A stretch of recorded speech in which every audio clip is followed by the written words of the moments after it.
Qué bueno que me lo dijo. Perfecto, siempre se me olvida. Bien, ahora sí. ¿Qué es lo que es el Tao? Es el principio de todo. También vamos a ver las diferencias que existen entre el cristianismo y el taoísmo. A medida que nosotros vamos avanzando en la clase, usted va tomando los apuntes, pero teniendo precauciones cuáles son las semejanzas y la diferencia entre el cristianismo y el taoísmo, y después lo comentamos al final de clase. ¿Cuáles son las diferencias? Y también va a apuntar cuáles son las semejanzas entre el cristianismo y esta otra religión, el taoísta. Bien, pero antes de comenzar estas presentaciones, esta clase, a trabajar ya con el taoísmo, vamos a escuchar la disertación de nuestra hermana Danai. A ver si tiene la disertación nuestra hermana Danai.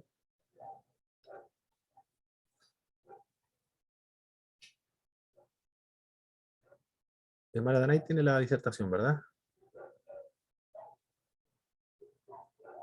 Sí, hermano. Perfecto. Va a ocupar el PowerPoint. Sí. Entonces tengo que hacer la anfitrión. Ya. Ahora usted, el anfitrión, puede hacer la presentación sin problema. Y va a tener que admitir también a los hermanos que van ingresando, si alguien ingresa. Igual.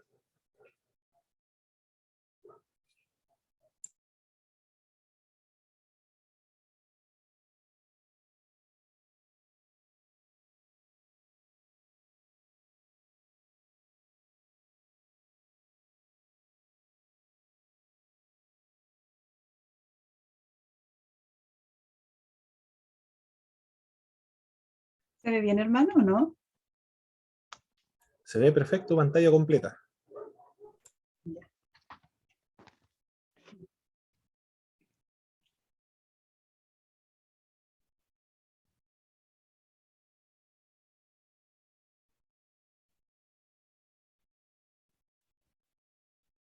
Ay, espérame. Ya, ahora sí. Dios les bendiga, hermanos. En esta oportunidad estaré disertando acerca de la religión hinduista del libro Gia Holman de Religiones del Mundo de George Braswell. El hinduismo es una religión nativa de la India y sus raíces se remontan alrededor del año 3000 a.C. Esta religión se diferencia, por ejemplo, del Islam, en que no tiene un profeta que la iniciara, así como Mahoma en el caso de los musulmanes. Esta religión cuenta con más de 500 millones de hindúes, como podemos ver en la imagen, son bastante fieles los que tienen. En su desarrollo hubo dos movimientos dominantes que caracterizaron al hinduismo. Tenemos el sistema filosófico, que han explicado los orígenes del mundo y han interpretado las leyes de vida para la conducta social y las relaciones de la comunidad. Y también tenemos el movimiento basado en creencias, en adoración, oración y templos, que sería algo más práctico. Los ríos, los santuarios y los templos se consideran lugares santos y de peregrinación en la religión hindú, en donde los adoradores tienen un encuentro con su Dios, un encuentro con la deidad. Una importante tradición filosófica es la Advaita Vedanta. Esta apareció con Shankara en el año 750 después de Cristo. Las enseñantes de la Advaita Vedanta enfatizan la unidad de todas las cosas, y esto es algo muy importante en la religión hindú. Solo existe una cosa, y esta se llama Brahman, que es el verdadero ser. El Atman es el alma de los individuos, pero el Atman y el Brahman son a la vez uno solo. Las almas separadas y los dioses separados para la religión hindú y su cosmovisión son solo ilusiones y representaciones falsas. La devoción primitiva hindú incluía sacrificios a varias deidades. Estas deidades eran dioses de la naturaleza, pero que se le consideraban humanos. La mayoría de las deidades primitivas del hinduismo han desaparecido. Los tres más importantes eran Varuna, Indra y Agni. Varuna defendía la ley moral y física, Indra era el gran dios guerrero y el dios de las tormentas, y Agni era el dios del fuego y proporcionaba tanto luz como calor a sus adoradores. Y hay una frase en el libro que me gustó mucho y que dice: ningún dios, muchos dioses, un dios. Y es una frase perfecta para describir a la religión hindú. Esta religión es inclusiva. Se puede ser ateo, se puede ser agnóstico, servir a varios dioses y todos van a ser aceptados. El hinduismo ofrece contemplaciones y visiones de la verdad. Por ejemplo, aquí, tanto Jesús como el profeta Mahoma serían aceptados sin ningún problema en el hinduismo. Se añaden como portadores de la deidad o ayudantes divinos. Todo se incluye en la religión hindú. Los principales dioses actuales del hinduismo serían Brahma, Vishnu y Shiva. Brahma es conocido como el creador y se dice que las 4 castas que dividen en la India, el país de la India, surgieron de su cuerpo. Hay unos pocos templos dedicados exclusivamente a su adoración. Este dios no es muy popular, a diferencia de Vishnu y de Shiva. Vishnu reside en el cielo, rige la tierra como sustentador, es el defensor de todo lo bueno y a veces toma forma humana. En estas formas humanas se incluyen a Rama y a Krishna. Shiva era el temible y más complejo que Vishnu. Es el creador, el destructor, se ve también como asceta, dios de la fertilidad, es el bailarín alocado y yogi enloquecido. Significa el eterno ritmo de la vida y muerte del universo. La tradición hindú dice que Shiva fue el que creó el río Ganges. Esta, a diferencia de Vishnu, no tiene avatara o encarnaciones, y varias diosas son asociadas como sus consortes. Krishna, habíamos visto que era, ¿cierto?, la encarnación de Vishnu. Es un guerrero y maestro magnánimo. Es caracterizado como el todopoderoso, el entendedor de todo, es encantador y compasivo. Él es quien transforma las cuestiones terrenales en celestiales y garantiza a sus devotos un paraíso Krishna. Sus historias se pueden encontrar en el Bhagavad Gita, el escrito sagrado más popular de la India. En vista de que este Dios despliega tanto amor y tanta gracia, Krishna se convierte en el único Dios a quien los hindúes le ofrecen su devoción y su consagración. Y también es el más conocido en Occidente.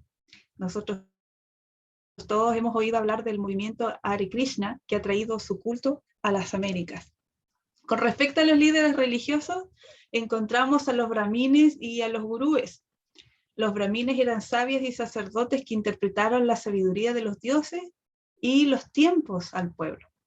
Ellos realizan los sacrificios y presidían los rituales del culto del templo. Los gurúes, en cambio, son los maestros espirituales y los líderes cúlticos. Son quienes reciben los secretos del universo, los secretos de los dioses y de la vida. Ya que las prácticas de meditación y de yoga son difíciles de lograr, entonces se hace necesario un maestro gurú para que ellos enseñen y sirvan de ejemplo para los discípulos hinduistas. Las escrituras hindúes, ellas datan de alrededor del año 1500 a.C. Los himnos más antiguos pertenecen a las escrituras Veda. Los Veda eran escritos que ofrecen variados materiales relacionados con el sacrificio de los dioses y también eran especulaciones sobre el origen del universo. Los Vedas están escritos en sánscrito antiguo y sus autores se desconocen, son anónimos. La sección más antigua de los Vedas es el Rig Veda. El Upanishad es una edición posterior de la escritura Veda. Esta contiene parábolas, diálogos y máximas, y es el escrito hindú más filosófico. Su tema principal es la unidad en medio de la adversidad. Y por último encontramos las leyes de Manu. que estas son muy importantes porque describen el orden social del hinduismo basado en el sistema de casta. También describen los rituales, las prohibiciones y los matrimonios de estos. Dos conceptos muy importantes en la religión hindú son la ley del karma y la transmigración del alma. Como habíamos visto, Brahman es el alma universal y Atman es el alma individual. Una de las metas del hinduismo es que el alma individual se una con la universal. Cuando esto sucede, hasta que esto sucede, el alma individual nace una y otra vez. Al ciclo de nuevos nacimientos se le llama transmigración del alma. Por otro lado, la ley del karma es el equilibrio de las acciones buenas y las malas en el alma individual. A medida que el alma obtiene buen karma, aumenta las posibilidades de que se rompa ese ciclo de nuevos nacimientos y que entonces esta alma se una para siempre con el alma universal. Cabe destacar que la meta fundamental del hinduismo es obtener la libertad. En el momento en que el karma o las buenas obras son algo perfecto, el ciclo de nacimientos concluye por fin. Y el alma individual y el alma universal se hacen una. Pero, ¿cómo se logran estas buenas obras?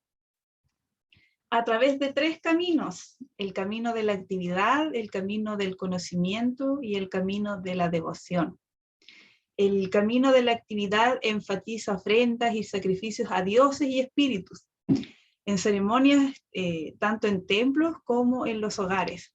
Las deidades hindúes, según la religión hindú, habitan en la tierra y tienen sus moradas en imágenes y formas terrenas.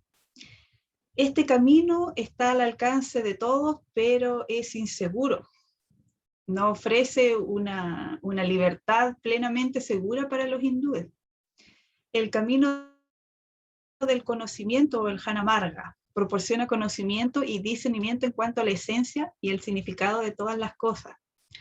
La creencia principal es que el fundamento para todas las cosas es una simple esencia, y volvemos al alma universal. Se puede experimentar a través de una relación mística. La práctica de la meditación yoga facilitaría aquella experiencia.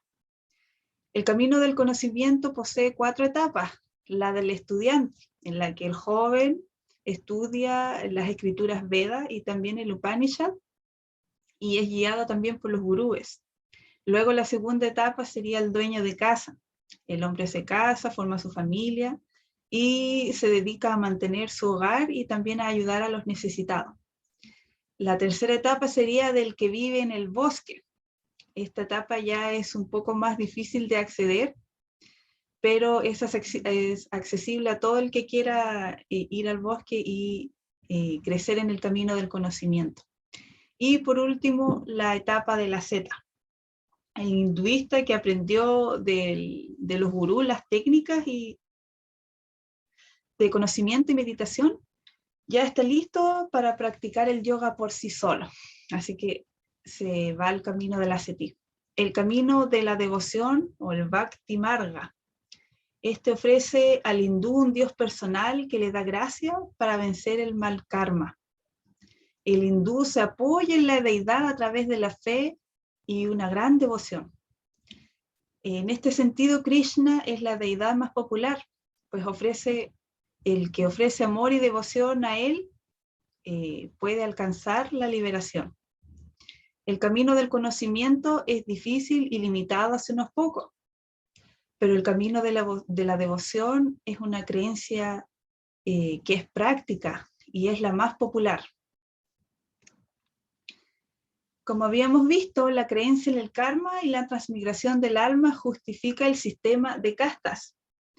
En la religión hindú no hay injusticia. En esta vida cada uno recibe lo que merece. Habíamos visto que el sistema de castas salía de cada parte del cuerpo del dios Brahman. Los 3 clásicos sistemas de liberación y libertad se proyectan en una sociedad hindú basada en sistemas de castas. La casta Brahmin, como podemos ver en la imagen, se encuentra en la cabeza, era la casta más privilegiada y protege y transmite los escritos Vedas y en términos generales vela por la sociedad. La casta kshatriya es la clase gobernante, compuesta por reyes, por príncipes, políticos, por el ejército y las fuerzas policiales. Ellos dictan las leyes, cobran impuestos y defienden al pueblo. Y al mismo tiempo reconocen la supremacía de la casta brahmin en fe e instrucción moral. La casta vaisya, compuesta por ocupaciones de clase media, incluyendo mercaderes, comerciantes, maestros y artesanos. La casta sudra está compuesta por extranjeros, por campesinos y peones de todo tipo. Esta casta sostiene a las otras tres y actúa también como sistema de apoyo. Y los parias o los intocables son extranjeros que han ido a vivir a la India y tienen poca relación con las otras cuatro castas. Realizan tareas más sencillas y humildes como lavar ropa, hacer zapatos, etc. Ellos no tienen acceso a los rituales religiosos de las otras castas. Puntos positivos podríamos decirlo, de la división en castas. Esta ofrecería seguridad en el ámbito económico, pues las vocaciones hereditarias traen estabilidad laboral. Hay una sensación de seguridad porque cada uno tiene un lugar definido y cada uno también es necesario en la sociedad. La cosmovisión y enseñanza hindú suavizan el espíritu competitivo, porque si no tuvo oportunidades en esta vida, habrá oportunidades en la siguiente. El sistema alienta y fortifica las virtudes de afabilidad, resignación, paciencia y docilidad y desalienta las luchas de clase. La sociedad de la India ha experimentado cambios. Las personas de distintas castas se están entremezclando y lentamente las influencias modernizadoras han tenido sus efectos en la sociedad. Y eso sería, hermano.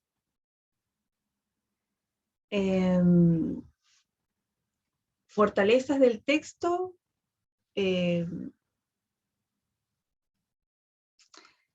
autor ve las religiones no solo desde un ámbito negativo.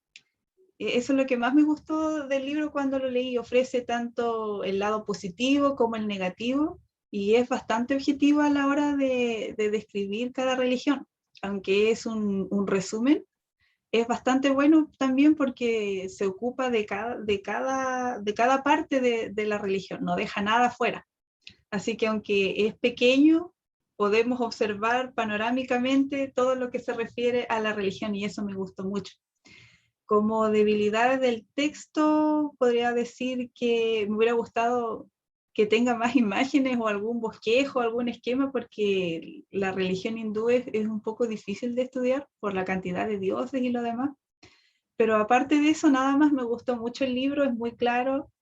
El lenguaje también es bastante sencillo y es bastante confortante estudiar distintas religiones que por lo menos para mí era desconocida, siempre lo había oído simplemente, nunca la había estudiado. Y es necesario estudiar la religión hindú, porque, por ejemplo, podemos entender su sociedad, cómo ellos rigen su vida, sus costumbres, y en algún momento, si quisiéramos predicar el evangelio, podríamos entender, por lo menos de manera general, cómo rigen sus vidas, cómo la religión está conectada a su forma de vida. Que nosotros a veces estamos acostumbrados a ver siempre una separación, pero en el caso de la India, del país de la India, está bastante arraigada la religión a su cultura. Y eso, hermano. Perfecto, muchas gracias, hermana Danay. Ahora vamos a solicitar el control. Vamos a ver, sí.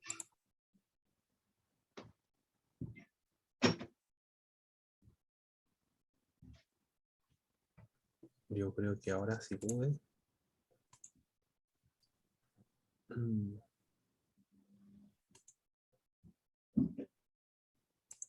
¿Puede, hermano, no? Ah, todavía no.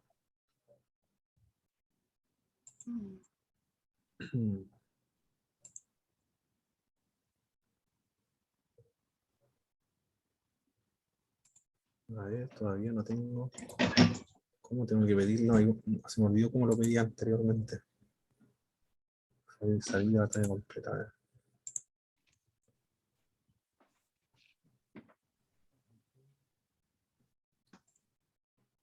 Ah, acá está. Reclamar anfitrión, ahora sí. Ahora sí.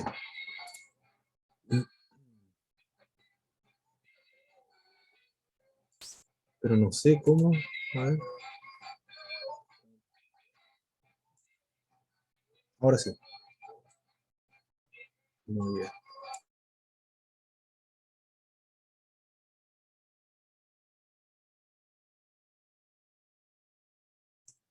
Bien. Ahora vamos a trabajar con el taoísmo.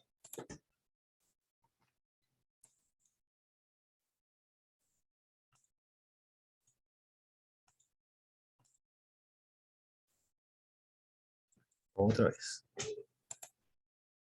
¿Qué pasó?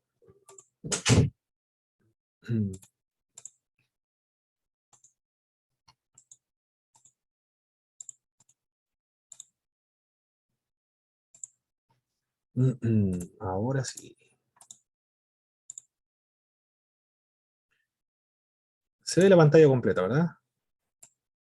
Perfecto. Muy bien.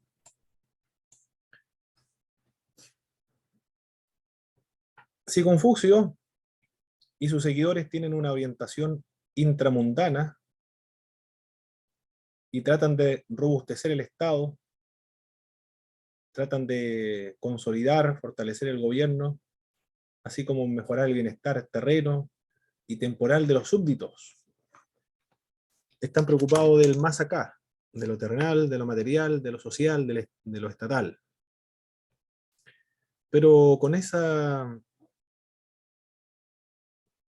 doctrina o filosofía, con esa actitud frente a lo espiritual, no todos los chinos quedaron conformes, quedaron satisfechos, porque dentro de todos los seres humanos hay una necesidad de lo espiritual.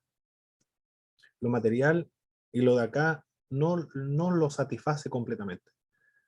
Necesita ir más allá, a lo espiritual, o lo metafísico, o lo trascendental. Por eso que surge el taoísmo, como opositor, como un grupo de chinos que quedaron desconformes con la filosofía o esta religión que quiere transformar toda una sociedad. No ha logrado satisfacer a todos los chinos. Por eso surge este grupo, los taoístas, o el Tao. El taoísmo vuelve a la espalda a la actividad política. No le interesan los asuntos políticos. Es como el, el otro lado de la moneda. Es una protesta el taoísmo, así como será el budismo con el hinduismo, como una especie de protestantismo dentro, bueno, no es que sea, la semejanza no es igual, pero es una idea de no estar conforme con el confucianismo, por eso surge esta otra idea. Le da la espalda a la actividad política para caminar hacia el puro ser, es decir, el Tao, aunque viven con la obsesión de ser inmortal en la tierra sin morir. Esa es la otra característica de este pueblo, de este grupo, la inmortalidad. Quieren lograr la inmortalidad. Aquí en la tierra, no después de la muerte, sino aquí en la tierra. Y se preocupan por el ser, es decir, el Tao. El taoísmo es una religión personal, a diferencia del confucianismo, que es social, colectivo. El taoísmo es personal, es individual, no de solo los ciudadanos, ni para lo cívico, social y estatal, sino para lo individual. Es individualista, entonces, si lo queremos ver de ese modo. Quiere satisfacer la necesidad de uno, con lo espiritual, con lo invisible, con lo trascendental, con el más allá. La vida del fundador está rodeada de leyendas míticas Lao Tzu. Ahí vemos algunas estatuas y la otra una pintura, con el símbolo del yin yang detrás. Leyendas fantásticas, como por ejemplo, que había permanecido en el seno de su madre virgen 82 años, hasta que un cuerpo celeste se introdujo por la boca de la madre y salió por su costado izquierdo, por donde por fin nació la luz y dio a luz a su hijo, que tenía arrugas en el rostro y cabellos blancos. Tal cual como lo vemos ahí, así nació según esta leyenda. De los 5000 signos del Tao, de Te Chiang, ahora en Dao de Jing, fueron escritos por un solo autor, o si se trata de una colección de sentencias de varios autores. No, no hay seguridad acerca de estos escritos. Tal vez alguna de un maestro y la restante la mayoría de los discípulos. También tienen sus textos, o su canon. Estos escritos pueden datar del siglo II antes de Jesucristo. Así surge el Tao entonces, como una protesta por una desconformidad de los chinos frente a esto que estaba surgiendo de esta nueva religión, el confucianismo, que hablaba del más acá, en cambio el Tao del más allá. Hay una pregunta acá con respecto al fundador Lao Tzu, el fundador del taoísmo. ¿Existió o no existió esta persona? Esa duda también hay con respecto al visto si existió históricamente o no. En el cristianismo sí, hay fuentes extra bíblicas que confirman la existencia de Cristo. La tradición dice del taoísmo que el fundador habría sido Lao Tzu, que significa viejo o antiguo maestro. Su apellido era Li. La mayoría de los autores niegan la realidad histórica de Lao Tzu. Oye, terrible esto para el taoísmo, que el fundador del taoísmo no haya existido, porque la mayoría de los autores lo niega. Su nacimiento se dice que fue alrededor del año 604 antes de Jesucristo. Esto lo menciona Huston Smith en su libro Las religiones del mundo, o Filosofía de la religión, creo que se llama. No, Las religiones del mundo, el título del libro.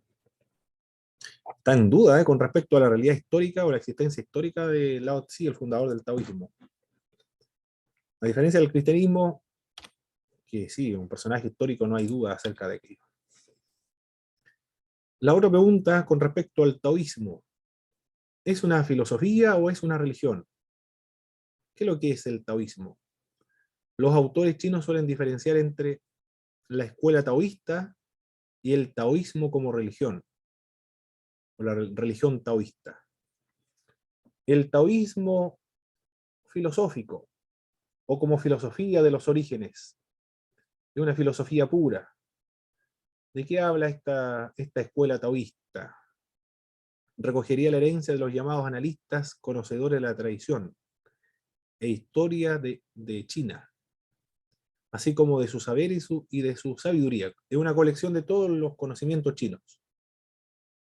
Fue una reacción contra el confucianismo, una protesta contra el confucianismo, frío, terrenal, mundanal. Ellos necesitan algo más que satisfaga una necesidad más espiritual, más profunda, más personal. Por eso surge. Lao Tzu sintió que las enseñanzas de Confucio eran demasiado conformistas y moralistas. Se podía decir que se estaba rebelando contra lo establecido. Eso es, y por la cual surge el taoísmo. Se rebela contra lo establecido, contra la sociedad.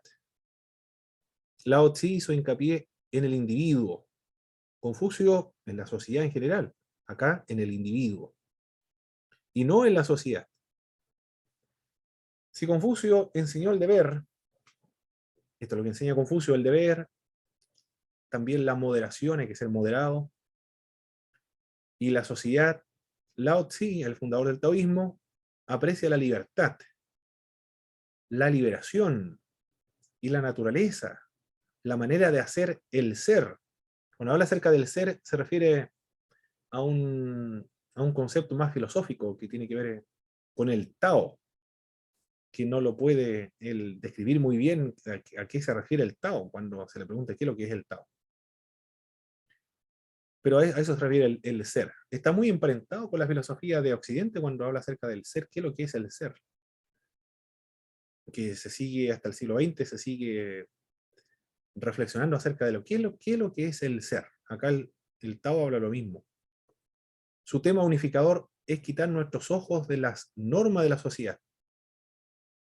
Eso es la intención del Tao. Quitar los ojos de la norma de la sociedad y enfocarnos de nuevo en nuestros sentimientos y el lado no racional.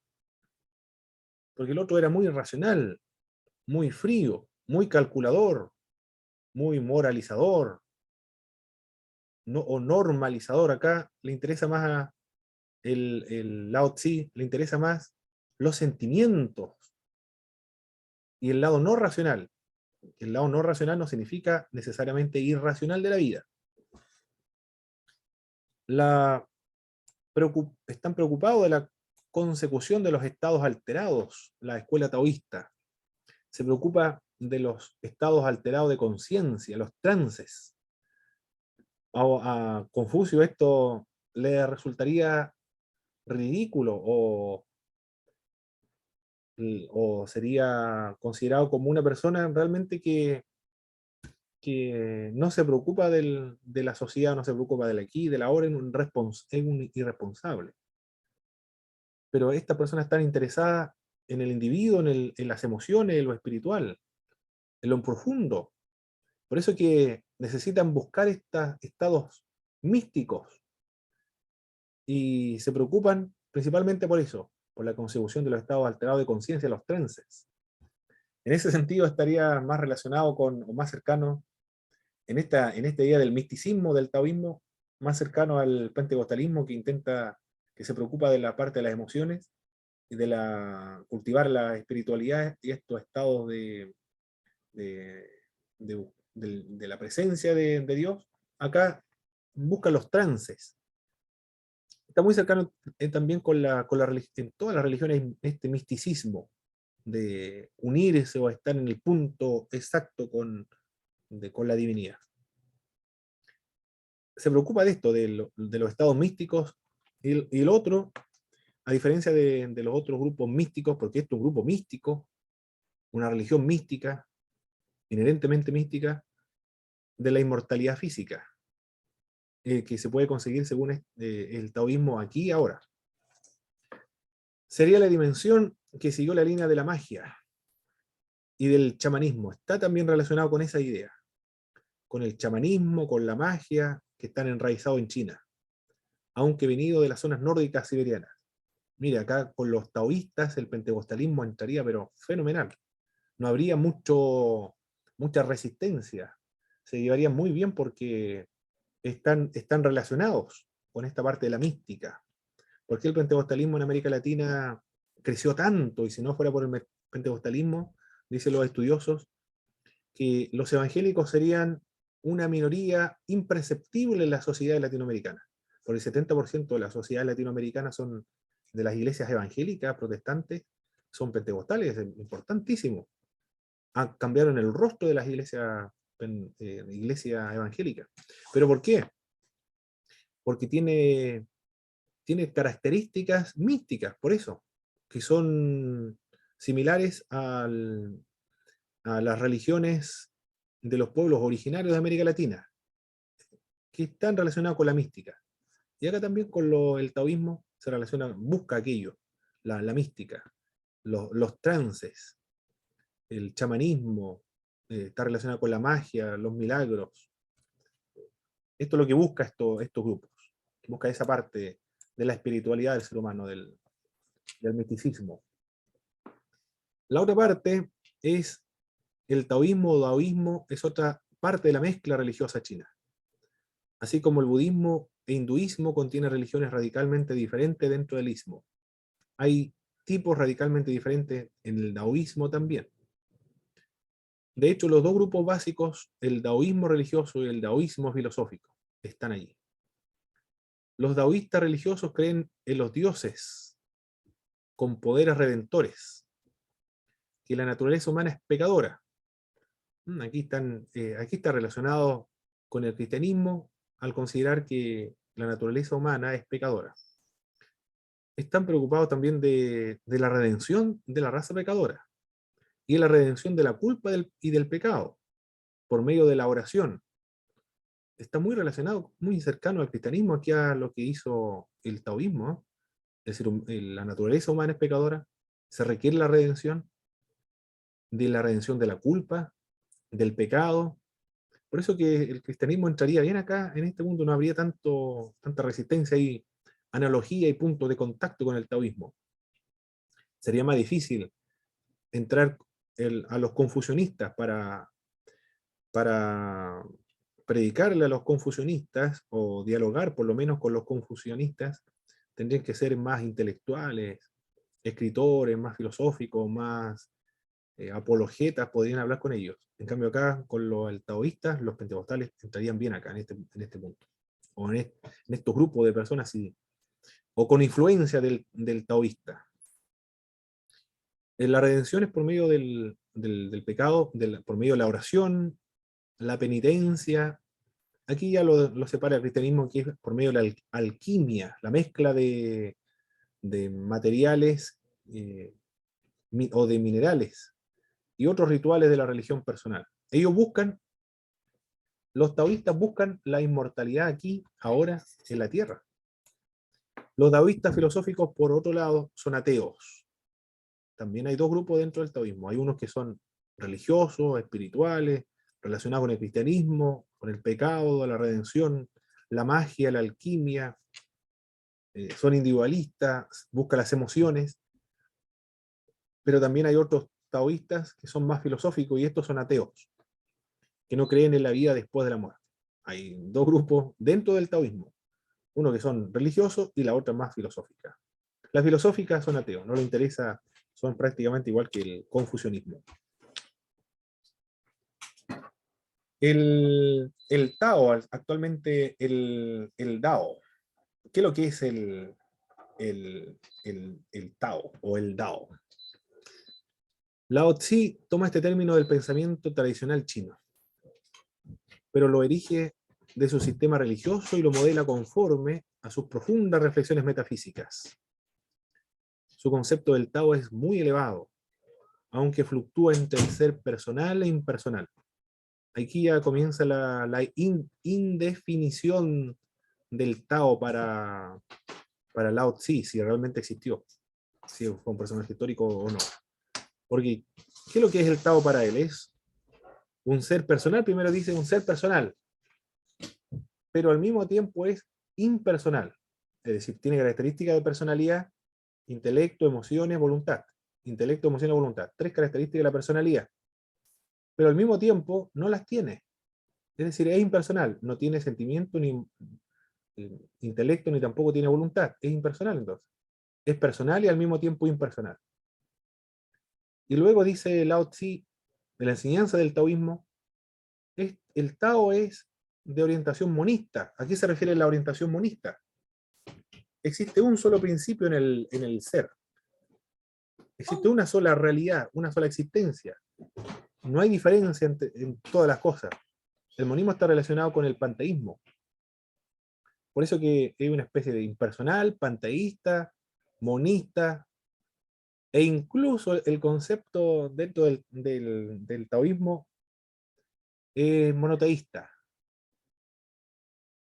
Muy, muy extraño tratar de entender. Aquí ya estamos tratando con otras culturas que no son lógicas, no son racionalistas, no son coherentes como nosotros, consistentes como nosotros lo somos acá en el occidente, como hemos por lo menos sido enseñados en el occidente, de que todo tiene que ser lógico, racional, consistente, coherente, que tenga alguna coherencia, pero acá, primero cuando habla de personal, impersonal, son contradictorios.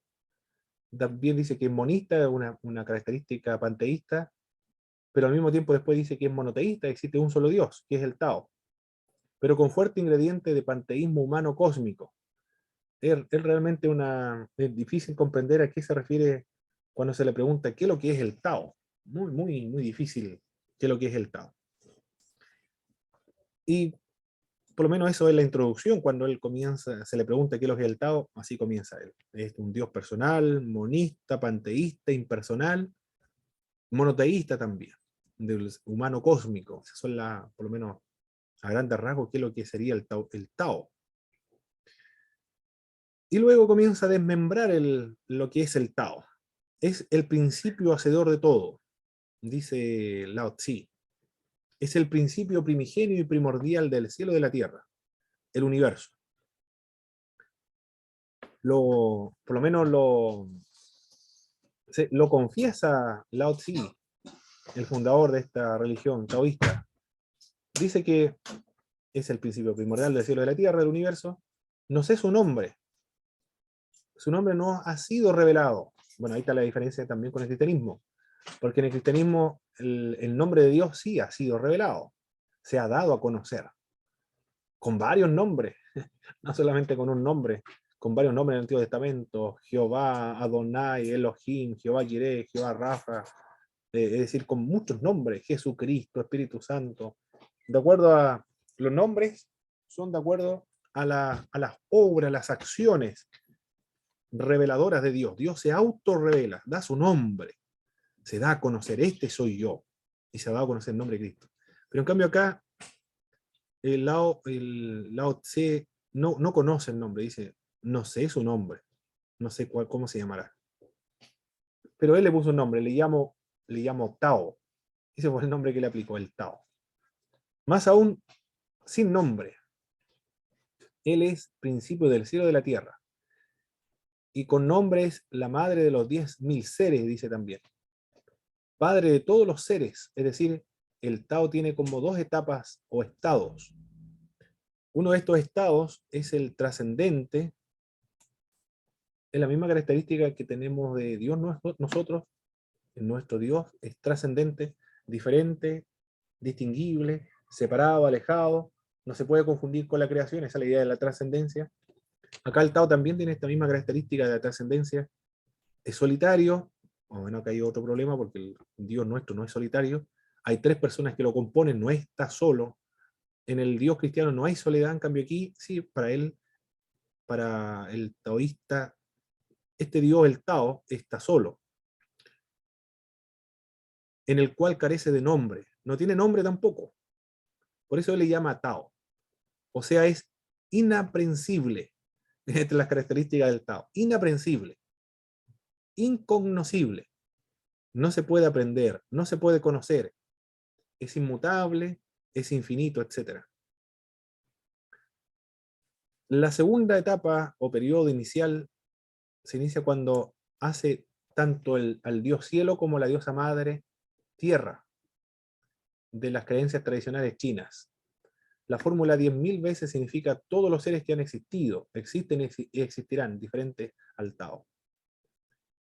El principio ético moral también, aquí estamos definiendo el Tao, aparte del principio hacedor de todo, también es el principio ético moral.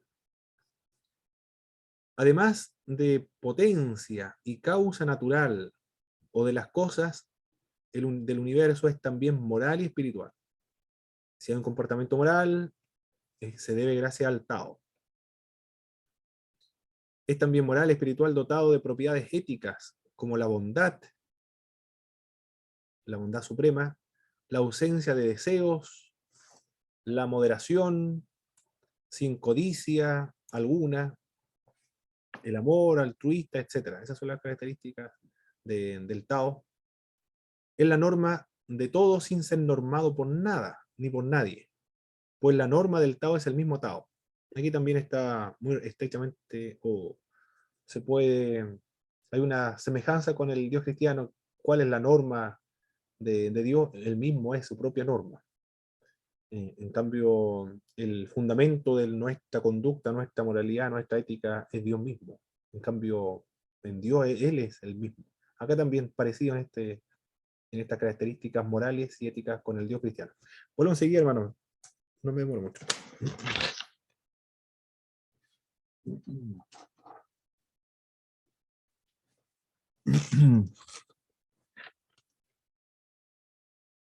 Bien, ¿qué es lo que es el Tao? es el principio cero de todo, el principio ético moral, también el fundamento de la moralidad y de la ética de todas las personas. Aquí es similar al cristianismo. Si los hombres tienen una moral objetiva y universal, es porque Dios existe. ¿Cuál es el fundamento de la moral del mundo? Si el mundo tiene este concepto de una moralidad objetiva, universal, se fundamenta en Dios, porque sin Dios no se puede explicar por qué tenemos comportamientos que son condenados en todas partes del mundo. Acá, con el taoísmo también. El Tao es el fundamento de la ética y la moral, el comportamiento de la gente. Pero también el Tao es el modelo de los hombres. El Tao es el modelo de los hombres, la norma del comportamiento humano, tanto individual como del familiar, social y lo político. Su imitación es el modo mejor de venerarlo. ¿Cómo se venera al Tao? Comportándose como él. Esa es la mejor forma. Obedeciéndolo, imitándolo. Esa es la forma más perfecta de venerarlo. Mira, aquí hay que recordar el libro de Isaías, los que estudiaron profetas mayores. Dios también dice, estoy cansado de los sacrificios de animales, de grasa, de vacuno, de sangre, no lo soporta mi alma, porque ellos están ofreciendo sacrificios, pero no están cambiando de actitud. Y lo que Dios quiere es obediencia antes que los sacrificios. Acá el Tao, aquí lo está reflexionando la idea del Tao, el Lao Tzu, si es que existió realmente, él reflexiona de Dios y concluye que la mejor forma de venerarlo es la obediencia. No sé si tendrá algún conocimiento de los textos bíblicos o no, pero la idea es la misma, que para la mejor forma de venerarlo es la obediencia, más que los sacrificios. Bueno, acá tampoco hay sacrificios. Y más perfecto que los sacrificios que el culto exterior. Dada la naturaleza del Tao, su imitación acertada no consiste en la prisa.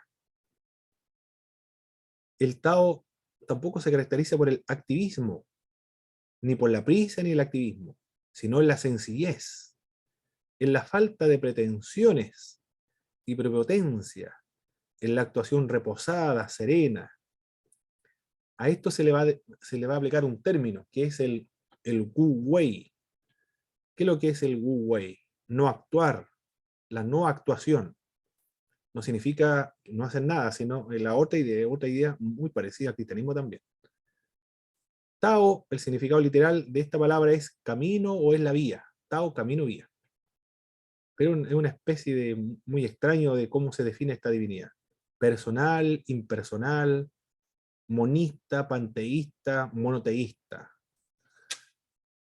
Bien, eso es el Tao entonces. El inapresible, incognoscible. Casi el inexplicable. Y no tiene nombre tampoco. Por eso Lao Tzu le denominó el Tao. Él se llama Tao.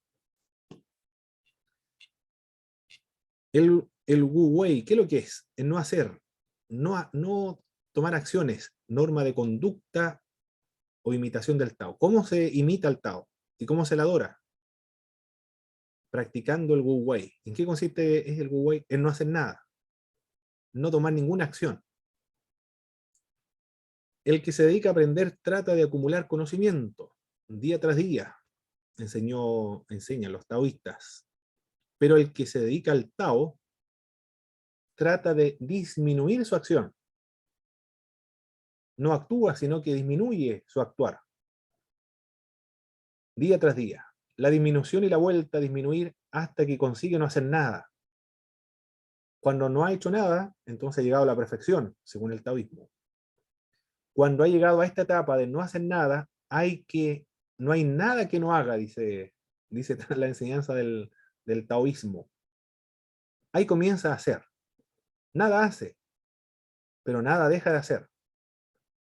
El hombre perfecto se dedica a no hacer nada y a enseñar callado. Entonces vive una especie de quietud mística. Recuerde que ellos están buscando tiene característica el misticismo. La quietud mística es esa, dejar de hacer. para que comience realmente a hacer. No él, sino el Tao. El ideal taoísta de comportamiento es como una embriaguez interior de paz. Ah, levantó la mano, pastora. ¿Sí?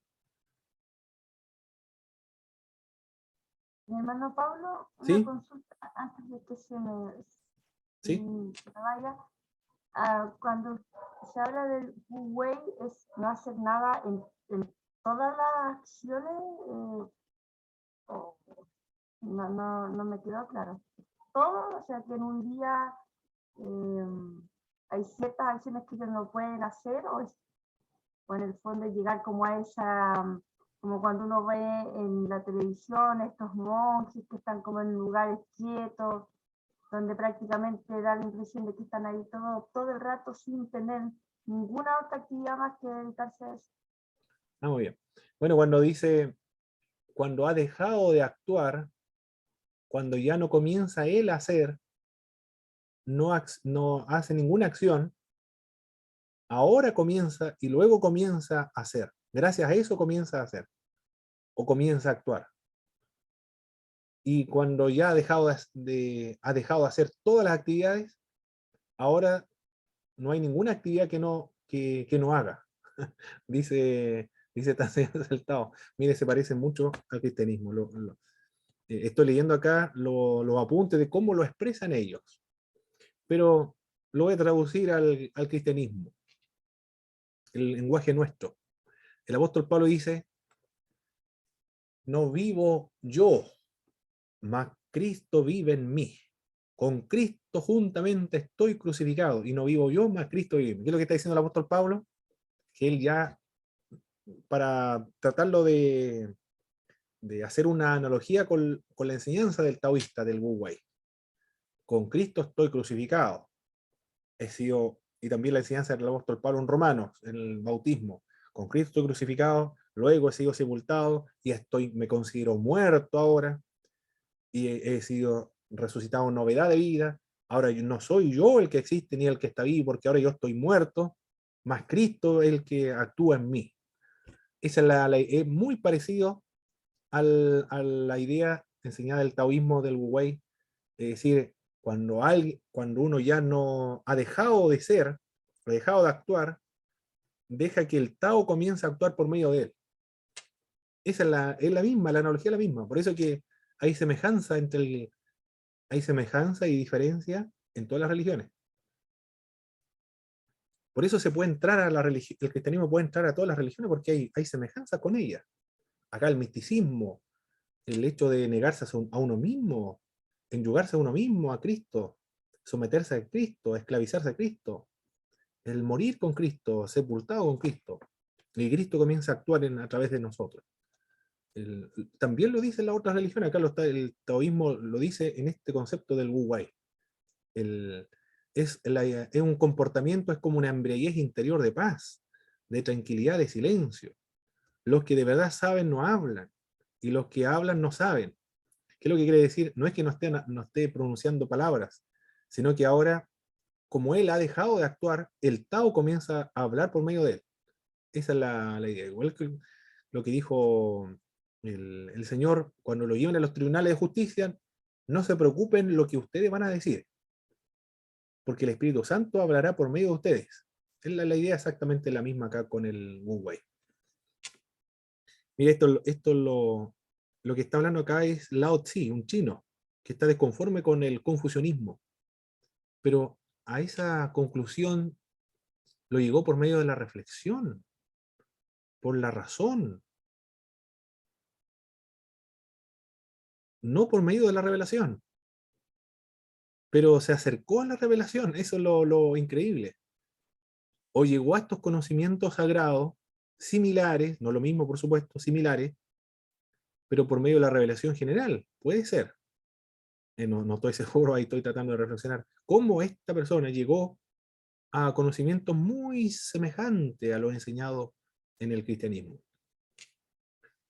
El hombre bueno no discute, los que discuten no son buenos. Las palabras veraces no son floridas, las floridas no son veraces, enseñó Lao Tzu. Con el paso del tiempo, por inferencia o interferencia del sustrato chino, o quizás foránea, el taoísmo configura un panteón politeísta, poblado de dioses, diosas e inmortales, por debajo del Tao, así como del dios cielo de la tierra. Desde el siglo III después de Cristo, el panteón taoísta se estructura en 3 planos. Originalmente nace solo con el Tao. Esto es lo increíble, con características monoteístas. Antes de Cristo, estamos hablando del siglo VI antes del Señor Jesucristo, el tercero ya comienza a infiltrarse en nuevas religiones. A él le llama Tao nada más, pero tiene mucha semejanza con el cristianismo. Pero después se pervirtió con el tiempo.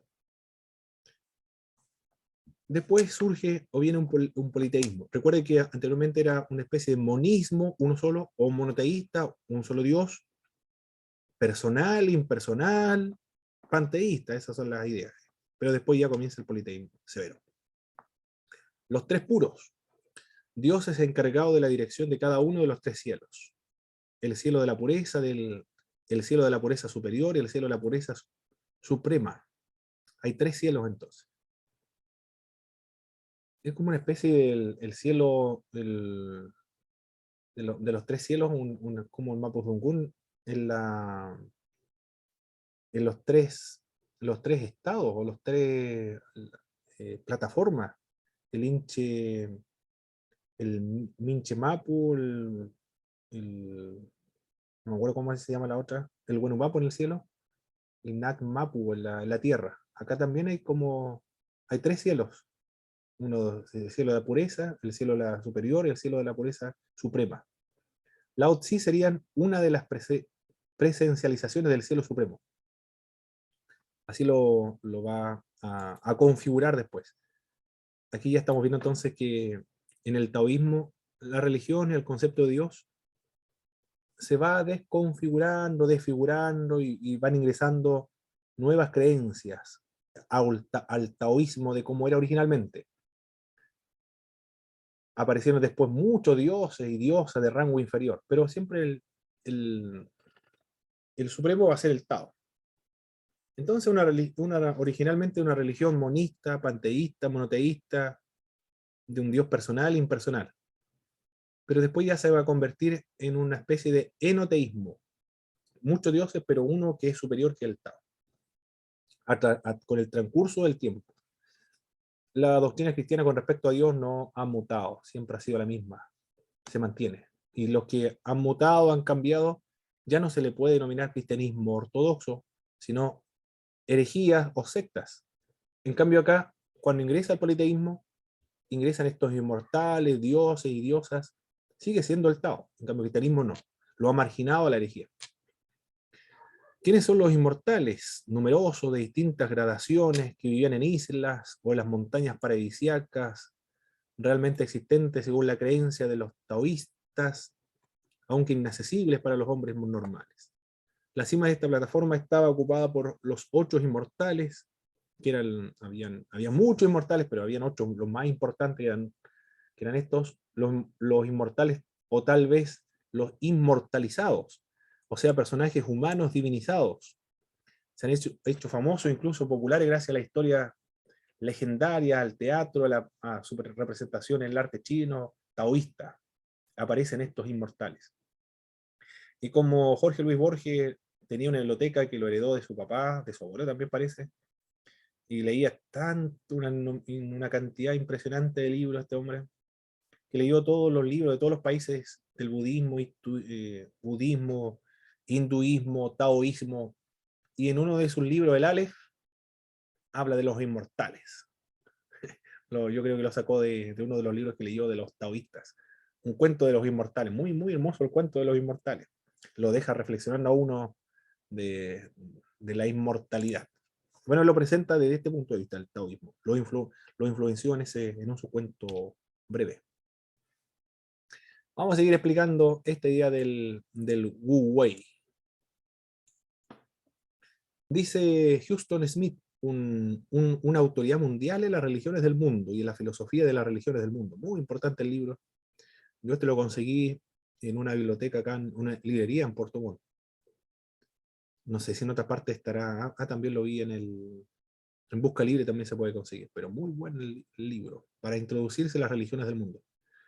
Dice que no se debe interpretar como inacción. No es que no esté haciendo nada. O inactividad. Como un monje que está quieto, sin hacer nada. Que sugiere una actitud de ociosidad o abstención. El Wu Wei no es inactividad, no es inacción, no es ociosidad o abstención, sino como efectividad pura o quietud creativa.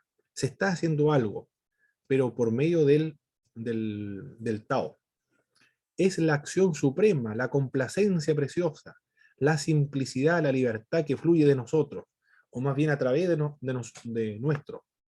Cuando nuestros egos individuales, nuestros esfuerzos conscientes se rinden ante su poder que no les es propio. Dice Houston Smith. La acción viene del ser, del Tao. La acción no debe venir de la gente, dice Lao Tzu, sino la acción viene del ser. Por eso es que cuando la persona deja de actuar, comienza a actuar el Tao. Una acción nueva vendrá de un nuevo ser, un hacer más sabio, un ser mucho más fuerte. Uno deja simplemente que el Tao fluya a través de uno, hasta que la vida se convierte en una danza en la que no hay ni febrilidad ni desequilibrio. El Wu Wei es la vida vivida, sin tensión. Es muy similar a lo que Pablo dijo, no vivo yo, mas Cristo vive en mí. Ejemplo del Wu Wei, la necesidad de vencer. Cuando un arquero dispara porque sí, está en posesión de toda su habilidad para disparar. Si está disparando por ganar una hebilla de bronce, ya se puso nervioso. Si el premio es de oro, se ciega. O dedos blancos, ha perdido la cabeza. Fue tomado del libro El camino de Zhuang Tzu. Su habilidad no ha cambiado, pero el premio lo divide. Está preocupado, piensa más bien en vencer que en disparar. Y la necesidad de ganar le quita el poder de disparar. En eso es un ejemplo, una ilustración de en qué consiste el Wu Wei. El taoísmo surge como un dios impersonal, personal. Monoteísta, monista, panteísta. Pero luego va a degenerarse en irracionalismo religioso. ¿Cuál fue lo que lo degeneró como un irracionalismo religioso? La inmortalidad del alma, o la inmortalidad del cuerpo físico aquí. Ese fue el problema. La inmortalidad obsesionando a los taoístas por una historia del siglo IV sobre un tal Wei Po Yang, un chino, que le dio a su perro le dio una poción a su perro. El perro murió de inmediato, claro, con esta poción. Luego bebió él de esta poción y un discípulo. Otro discípulo, al ver a los muertos, estaba el perro, estaba este hombre y su discípulo, fueron a buscar ataúdes y cuando regresaron no había nadie. Habían resucitado. El perro también había resucitado y dejaron un escrito, un mensaje.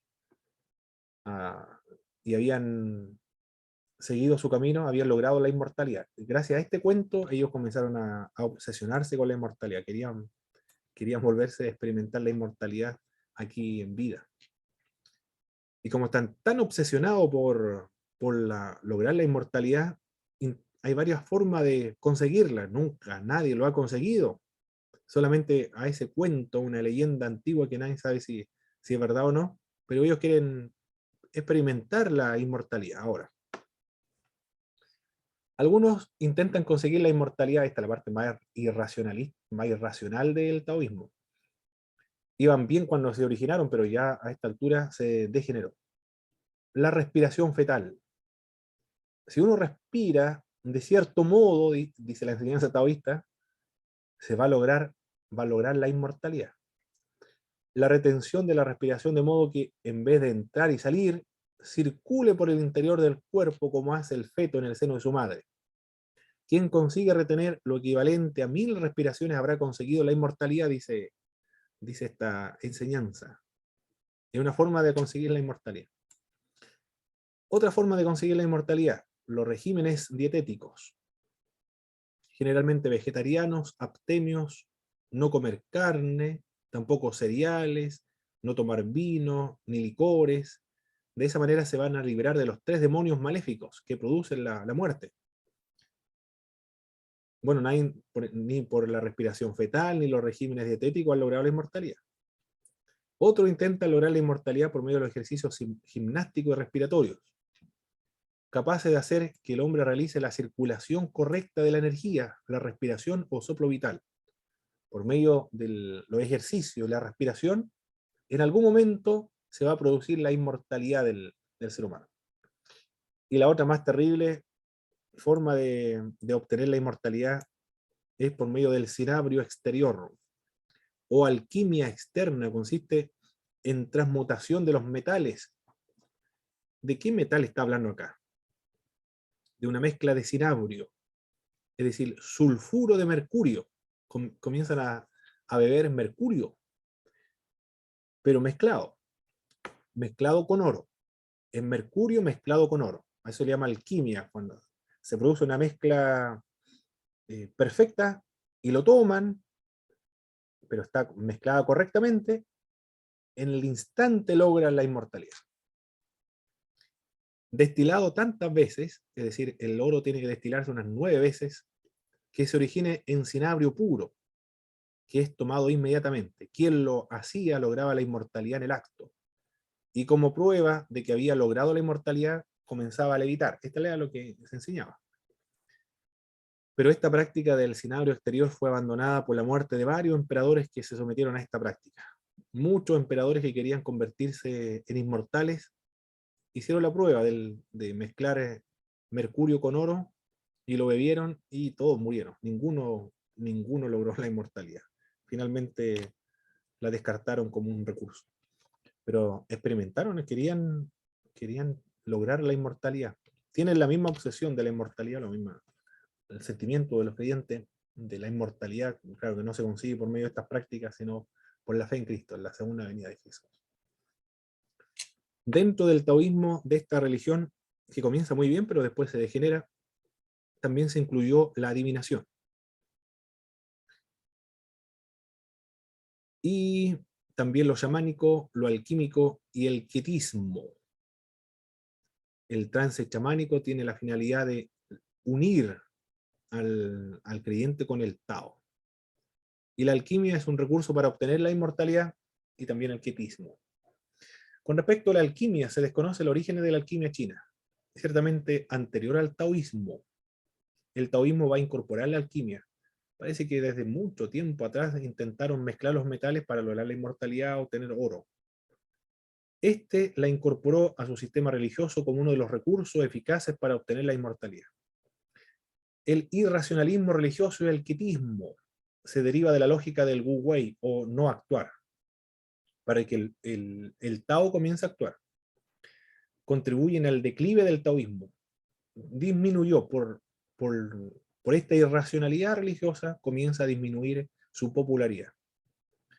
El quietismo iba acompañado del menosprecio de las virtudes activas que enseñaba el confucianismo.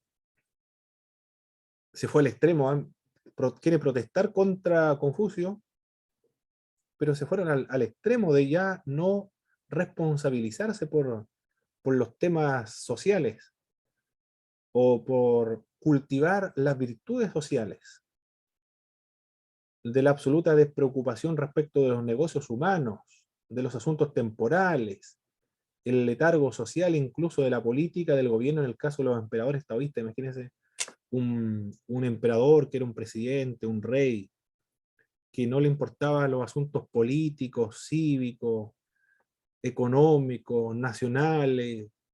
Por esta quietud, al final nadie los quería, era un mal gobernante, porque se supone que debían gobernar para contribuir, para que todos sean felices en una nación, lo que quería Confucio, pero en cambio acá se despreocupaba totalmente y quería lograr el emperador la inmortalidad porque era individualista. Y eso fue lo que provocó el declive de esta religión taoísta. Otra característica para concluir con el taoísmo, para finalizar esta religión taoísta, es su noción de la relatividad de todos los valores. Todos los valores son relativos. Ahí hay un problema ya con los cristianos, porque los valores cristianos no hay relativismo, son valores absolutos. Esa es la diferencia. ¿Por qué son absolutos? Porque Dios es absoluto. El fundamento de todas las normas, la ética, la moral, los valores, está fundada, sustentada en Dios mismo. En cambio, el taoísmo son relativos, y como correlativo de la identidad de los opuestos. En este aspecto, el taoísmo concuerda con el yin y el yang, el tradicional símbolo chino. Esta polaridad resume todos los opuestos básicos de la vida. Ahí tenemos el signo del taoísmo, símbolo básico del bien y del mal, activo y lo pasivo, positivo o lo negativo. Representa la luz y la oscuridad, el verano, el invierno, el masculino y el femenino. Pero aunque las mitades se encuentran en tensión, no se oponen decididamente, sino que están equilibradas las fuerzas. Se complementan también y se equilibran entre sí. Desde la perspectiva taoísta, ni el bien ni el mal son opuestos definitivos, señala estos grupos. Oye, hemos finalizado esta parte. ¿Qué le pareció esta religión, mis hermanas, pastoras? La religión taoísta, o cuando lo leyeron en su libro de texto. No sé si ya lo leyeron, leyeron esa parte o no. Sí, ya nos tocó el libro. Ah, perfecto. ¿Qué les Pero pareció lo entendimos la ahora en introducción? clase. Ah, muy bien. Era difícil entenderlo, ¿eh? Sí. El taoísmo. Yo una vez tengo un libro todavía del taoísmo, pero muy difícil de entender. Está como inaccesible para los que no están iniciados en esta religión. Bien. ¿Cuáles son las características de esta religión taoísta? Pueden activar todos los micrófonos ahora para hacer este repaso. ¿Cuáles son las características de la religión taoísta? Hace hincapié en el individuo, Muy bien, es a diferencia individual. del confucianismo. Muy bien, es individual y también se margina El confucianismo. se margina del confucianismo, y De la también sociedad. de la sociedad y del Estado. No le interesa la sociedad ni el Estado. Se margina de lo estatal y social. ¿Tiene elementos? ¿Qué elementos tiene? De místicos. Muy bien, filosóficos y también religiosos. Tiene elementos filosóficos religiosos. Y con respecto a los valores, ¿qué es lo que señala el taoísmo con respecto a los valores? ¿Estos valores cómo son? Son relativos, a diferencia Relativos. del cristianismo que son absolutos. Exactamente, muy bien. ¿Qué es el Tao? Si me podrían hablar del Tao, porque no entiendo qué es lo que es el Tao.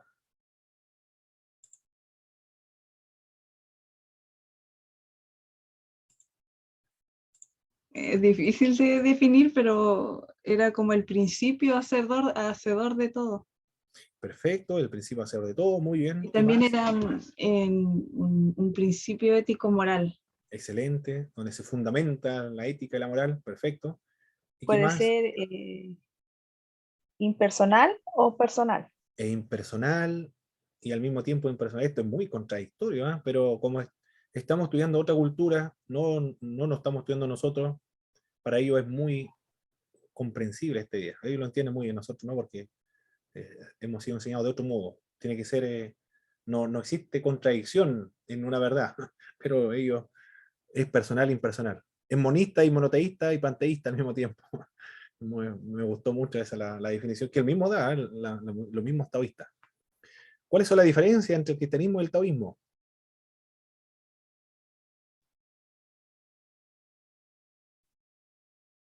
Que Dios se autorrevela, por ejemplo, el Sí, nombre de Dios se conoce, perfecto. pero el Tao no se sabe su nombre, no se conoce. Exacto. Claro, se ha revelado el Dios cristiano. El nombre no solamente el nombre. Bueno, el nombre representa su naturaleza también, pero el Tao es incognoscible, no se puede conocer, es inaprensible. No se sabe el nombre del principio primogenio. El Tao está solo igual. En Está cambio, Dios no. solo.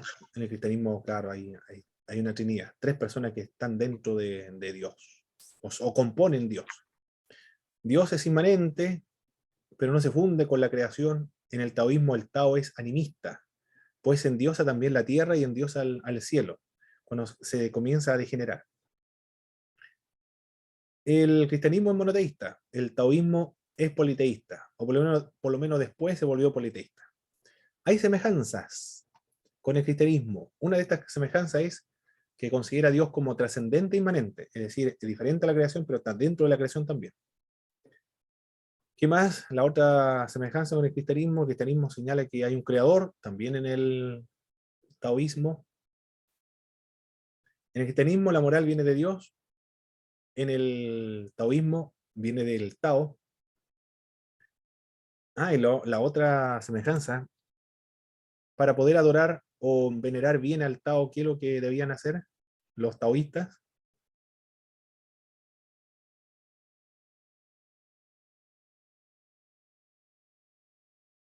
¿Cómo se veneraba al Tao? Por medio de la obediencia. Al igual que el Dios cristiano, el Dios de los judíos también del Antiguo Testamento, por medio de la obediencia. Se complace más en la obediencia más que en los sacrificios. Perfecto, hemos finalizado.